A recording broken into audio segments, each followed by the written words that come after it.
The snow doesn't fall, it fractures. 1 second you are standing on a slope that looks like every other slope you have ever seen. White, quiet, solid. The next second a crack rips across the surface and the entire mountain moves beneath your feet, and you have roughly 15 seconds before it buries you. Not 15 minutes, 15 seconds. Most people imagine an avalanche as a wall of white rolling gently downhill. It is not a wall, it is a slab. A block of snow the size of a football field breaks free from the mountainside and accelerates like a freight train that has jumped its tracks. Within seconds it is moving at over 200 miles per hour. You cannot outrun it, you cannot outski it. By the time you hear it, it has already reached you. An avalanche does not gently bury you, it hits you. It throws your body into the air, tumbles you end over end, slams you into rocks and trees, and then the debris settles around you like wet concrete. And when it stops, you cannot move. You cannot breathe well. You cannot call for help. The snow around your face melts slightly from your body heat and then refreezes into a solid mask of ice right over your mouth. This is the part most people get completely wrong. They think the danger of an avalanche is the cold. They assume people freeze to death under the snow. But the cold is not what kills most avalanche victims. Suffocation is. According to data compiled by Carl Birkeland and his colleagues at the United States Forest Service National Avalanche Center, roughly 25% of avalanche victims die from trauma. They hit rocks or trees during the slide, but the remaining 75% die from asphyxiation. They run out of oxygen while buried alive in the snow. Here is how it works. When the debris stops moving, it solidifies. Your body heat melts the snow closest to your face, creating a small pocket of air.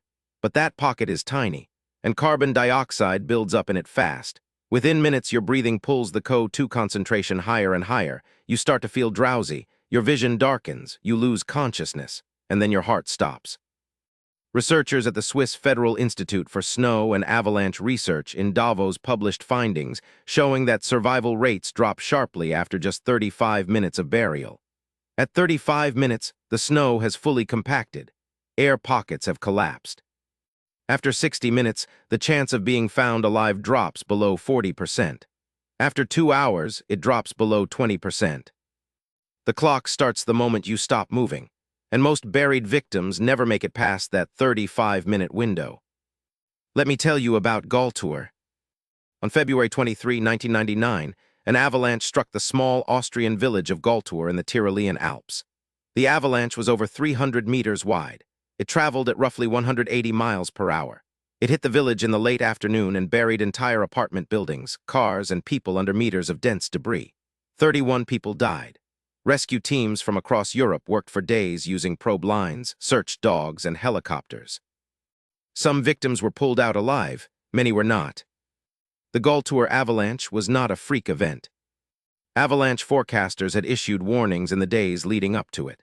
But the slide was far larger than anyone predicted. The snow slab had been accumulating for weeks on top of a critical weak layer deep in the snowpack.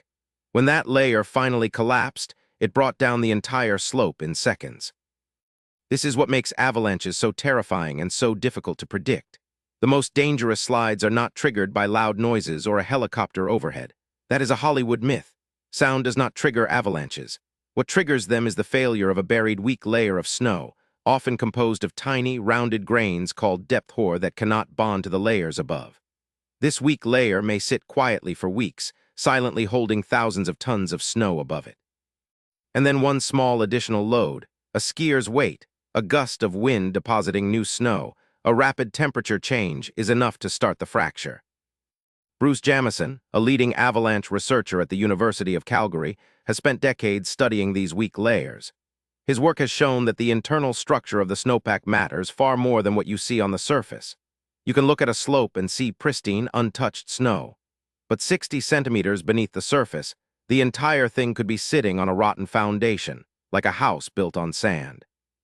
The terrifying part is that there are almost no visible warning signs. There are a few if you know what to look for. Recent wind loading on a slope means snow has been deposited unevenly. Rapid warming temperatures can destabilize the snowpack, shooting cracks across the surface when you step on it. A hollow, drum-like sound under your feet. But these signs require training to recognize. And even experienced backcountry skiers and mountain guides sometimes get it wrong. Now here is the part that will change how you think about this entirely. The survival data is brutal, but it reveals something that directly contradicts what most people believe. The idea that you can dig yourself out of an avalanche is largely a fantasy. Once the debris stops moving, it solidifies. Avalanche debris has a density of roughly 500 to 600 kilograms per cubic meter.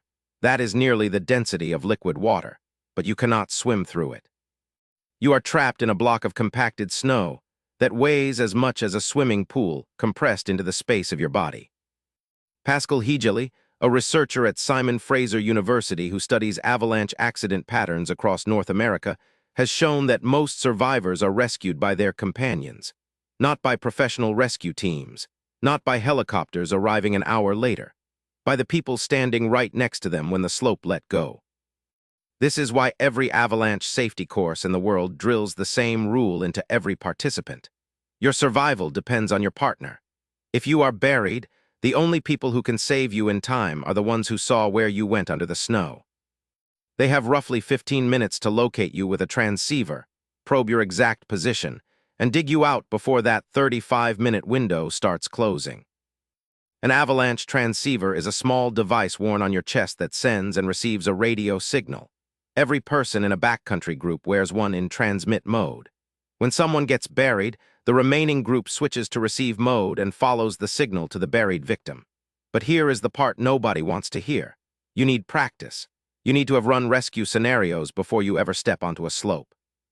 In a crisis, with your hands shaking and adrenaline flooding your body and your friend somewhere under the snow, fumbling with an unfamiliar transceiver costs lives. The 1999 Galtür disaster led to sweeping changes in how European villages monitor and manage avalanche risk. Automated avalanche detection systems were installed near high-risk areas. Evacuation plans were formalized. Building codes in avalanche zones were tightened. But in the backcountry, far from villages and monitoring stations, the fundamental rules of survival have not changed in decades. Move fast, stay alert, never travel alone, know your terrain, read the snowpack, carry the right equipment, and train for the moment you pray never comes. There is one more thing most people do not know. An avalanche does not give you one threat. It gives you three. First, the blunt force trauma as the debris hurls your body into rocks, trees, and ice at highway speeds. Second, the suffocation once the snow stops and hardens around you like a cast. And third, hypothermia, which sets in over hours if you somehow survive the first two. But here is the counterintuitive part that has actually saved lives. Some victims have survived for over 2 hours buried in snow. The snow actually insulates your body. It traps what little heat you have. If you maintain an air pocket and your airway stays clear, you can survive well past the 35-minute average. The problem is that most people panic. They thrash. They scream. They use up their limited oxygen in minutes instead of conserving it over an hour. In 2003, a skier in the Colorado backcountry was buried for over 90 minutes and survived. His companions had probed the wrong area at first. By the time they located him, his air pocket was nearly gone, but he had stayed calm. He had breathed slowly through his nose. He had made one critical decision in the darkness under the snow. He chose not to fight. That instinct to fight is the same instinct that kills you. Your body is screaming at you to thrash, to scream, to do something. Every nerve in your brain is telling you to move. But the more you struggle, the more oxygen you burn, the more the snow around you compacts, and the faster your air pocket shrinks. The people who survive are the ones who override their own biology and lie still. The same principle applies far beyond the mountain. The moment something goes catastrophically wrong in your life, your body floods with adrenaline. It tells you to act, to react, to do something right now. And often doing something right now is the worst possible choice. The people who survive disasters, financial collapses, career failures, health crises, they are usually not the ones who reacted the fastest. They are the ones who stopped, assessed, and then moved with purpose. The snow does not care how scared you are. The mountain does not care how fast your reflexes are. What matters is what you understood before you were standing on that slope. The training you did, the equipment you carried, the partner beside you, the decisions you made when the sun was shining and the sky was clear. Because once the snow fractures, the clock starts. And the only thing that saves you is preparation you already made, and calm you chose before the world turned white. The snow doesn't fall, it fractures, and the only question is whether you understood that before it did.